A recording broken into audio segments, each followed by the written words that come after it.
All right, y'all. Last Sunday, Seth Rogan took home 2 Golden Globes for his Apple TV series, The Studio. In it, Rogan plays a newly appointed head of a movie studio who struggles with his desire to make art and, well, money, of course. Recently, I sat down with him and some of his castmates to hear more about the good and the not so good sides of making a movie in Hollywood. Take a look.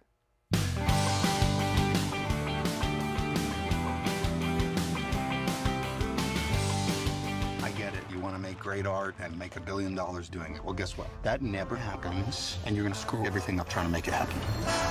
If it was up to me, we'd be focusing on making the next Rosemary's Baby or Annie Hall or some great film that wasn't directed by a pervert. Turns out perverts make great movies. They really do. I want to start with you because I know this is your baby. And first of all, congrats on the Golden Globes. Talk about manifestation right there, right? But you have a line, or Matt has a line that has stuck with me so much, where he talks about why he got into making movies was because he loved it so much. And now he's in this position where he has to kind of wreck them, as he says. And I think every creative has felt that on some level. Just walk me through that line and what Matt is thinking in that moment. That line was actually said to me in Evan by an executive like 23 years ago or something like that, when we were in a meeting, and it really stuck with us, and it honestly made me very sympathetic towards.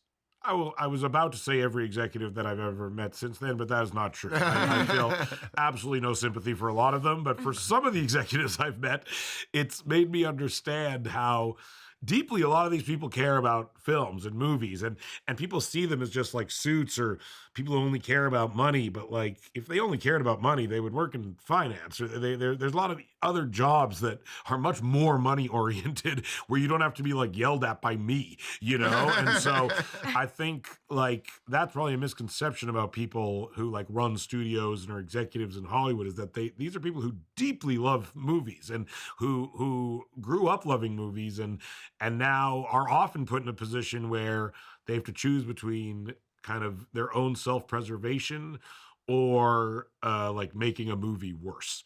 And that's like a very painful position for them to be in, and a very funny position for them to be in.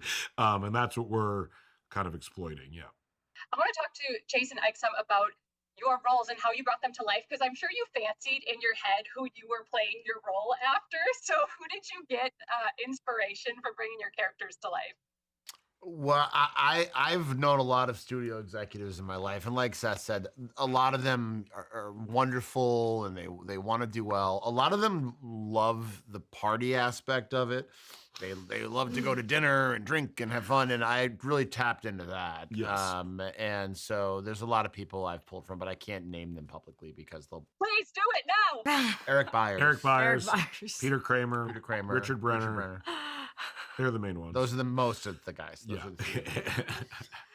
I feel like I plucked some of Quinn's kind of pretentiousness and snobbery from my college days, where that was running rampant, and someone who went to film school who just thought they were better than everyone and came into this business standing on business. Standing on business. We stand on business. Yeah.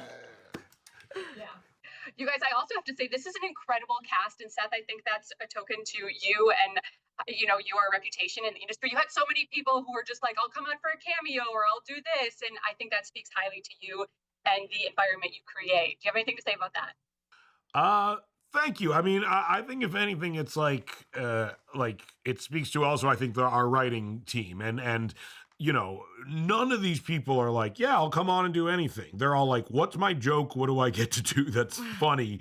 Like, if I'm schlepping across town and doing hair and makeup and working for 12 hours, like, they want a joke. They want to do something memorable. They want to do something that for themselves is fun to perform. And so we work really hard to make sure that even if people are in it for like a few lines, that it's like a memorable moment and that they themselves get to feel like they're doing something funny, you know? The job makes you stressed and panicked and miserable. But when it all comes together and you make a good movie, it's good forever.